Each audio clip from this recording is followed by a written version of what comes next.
We're back on the Lynne Hayes-Freeland Show. I am so excited about Brown Mama Monologues. Now, earlier we introduced you to Muffy Mendoza.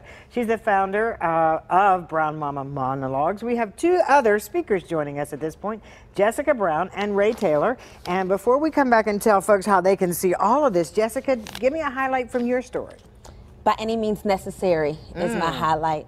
That as a mom, we have our own unction within us of how we want to do things, of how to go about things, regardless of what the world may think of it, and that we have to be grounded and hold tight to our truths and really execute that by any means necessary. Awesome. Ray? My story is one that you may have heard before. However, the build-up is very intense, and it basically just lets you know how to find love through a loss. Okay, all right. She's our secret weapon. She's your secret weapon.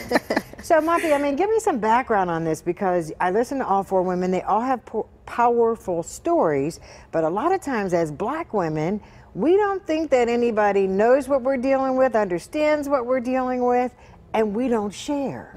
I agree. I think that that's kind of the whole premise around Brown Mamas as an entity, is that black women oftentimes don't feel supported. And the world, I mean, if you just look up black moms and hit Google Images, you'll see what the world pretty much perceives and thinks about black moms. I was gonna say, that's what you see on the evening news. I work on the news, I know, but. Absolutely. And so I think that this show is all about providing an anecdote for that problem. It is the anecdote to the problem of black moms not having a place to share the real truth of what we are dealing with in our homes, with our husbands, with our children.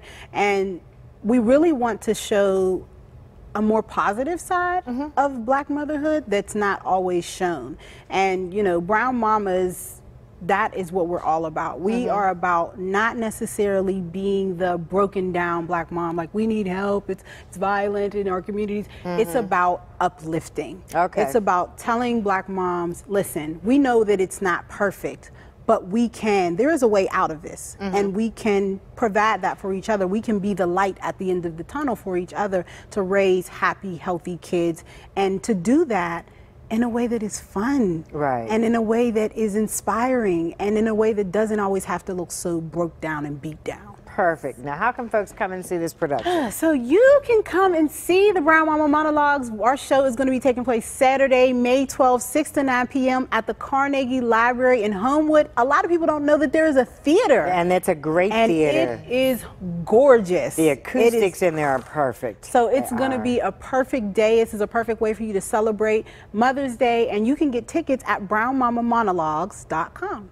Very simple. Now, how much are the tickets? Tickets are $30. But if you're watching the Lynne Hayes-Freeland Show and you use the code, you can use the code NOW, N-O-W, and you can get $5 off your ticket. Perfect. We got about 20 seconds left. This is a show for everyone? This is a show primarily for women? What would you say? This is a show for everyone, because the narrative needs to be seen by everyone. It's going to empower women. It's going to empower single women who have the children. It's going to empower women who have no children that are aspiring to be. It's going to empower men to see women in their strength. And it's going to empower children to see us in the empowering light that we should be in. Perfect. Ladies, thank you so much for joining us. Thank you. It's the perfect segue for me, because we're talking about moms. And of course, we have a waiting child this week. His name is Virgil, and wait till you meet him. 17-year-old Virgil likes to eat Chinese food and wanted to know more about cooking it. So we dropped in at Chop, Talk, and Walk, the ethnic cooking school in Bloomfield. Dorothy. Virgil. Hi, Virgil. Hi, I'm Lynn. Hi, Lynn. Virgil is a very focused young man. He generally likes school, with a few exceptions. I do well in all my classes except math, algebra. Chinese food and steak are his favorites, and Virgil does not like Brussels sprouts.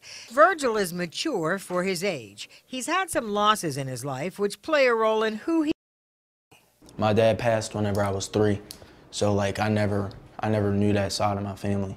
When my pap died, I realized like a lot of things, like reality hit. Virgil is a very caring young man who feels like he has to take care of everyone else. He's done it in the past, and that's where he feels comfortable.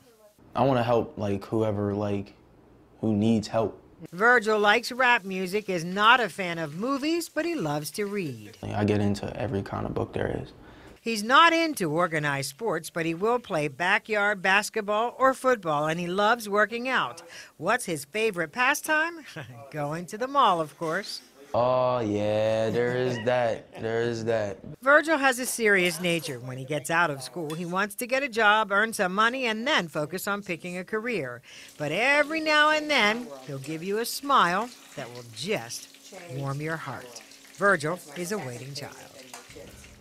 And if you'd like more information about Virgil or any of the children who are waiting to be adopted across the state of Pennsylvania, you can log on to our website at kdka.com, or you can call SWAN at 1-800-585-SWAN. In the meantime, I'm Lynne Hayes-Freeland. Thank you so much for joining us. Don't forget, May the 12th, Carnegie Library. And you know what? This is all online at kdka.com. See you next week.